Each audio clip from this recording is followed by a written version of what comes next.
Hey guys, Sammy watching Stif TV, back here again with the Morf.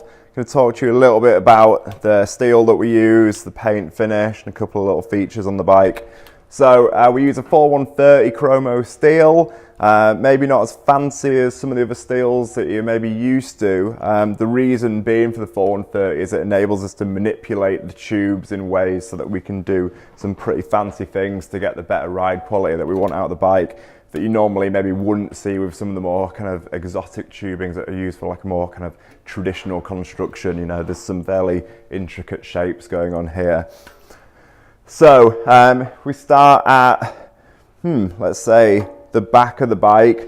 What we've done here, obviously we've talked about the 12 bore already, but we've got these custom chainstays with a nice kink in them, and all the back of the bike is designed to give you more like vertical compliance basically. So we've curved these, and then the stays themselves are actually flattened. So we've like rolled these, and what that enables them to do is flex in this plane here, but it resists the twisting, say like side to side under like pedaling forces, cornering forces. So the back end feels really, really nice and stiff in the kind of directions you want it. You know, you don't want your bike wallowing side to side when you're pushing it through a corner. But say when you're bouncing along, going through some rocks, you get some, you know, that's nice little bit of movement just going through the rear axle from these flattened stays and these curved chain stays as well. The seat tube.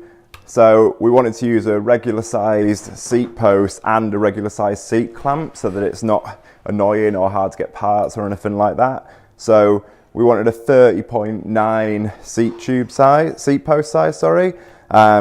So enabled for us to do that, we've actually used quite a kind of skinny bit of steel tubing, and then you can see this here, this point here on the grey one as well. So that's basically butted, and that tube is essentially like pushed out, and it's thinner walled on here, and that enables basically like a bigger weld area here. So it's stiff, so it's got decent kind of like attributes of pedaling, nice and stiff under power.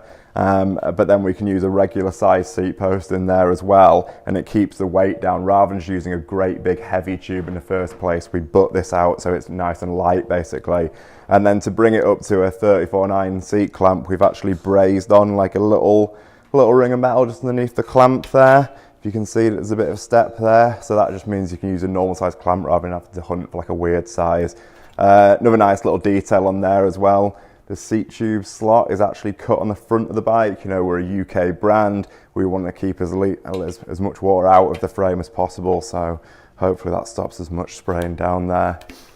Moving on to the front, the top tube, much like the stays, it's rolled, it's ovalized. So again, like the bike's resisting forces under pedaling forces, cornering forces, so it's you know, it's going to keep running straight, nice and stiff, but equally like it still gives you a little bit of compliance while you're riding along, hitting the rougher stuff.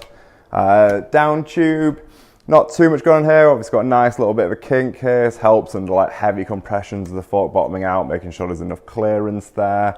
And it's gusseted top tube and down tube there as well, just to keep that nice and strong. 44mm head tube. So you can use any fork, like, I mean, most was running tapered now, but you know, if you did have a regular fork, you could use that in there as well. Nice little solid metal head tube badge as well, kind of finishes things off nicely. Obviously, with it being steel, rust can be a bit of a problem.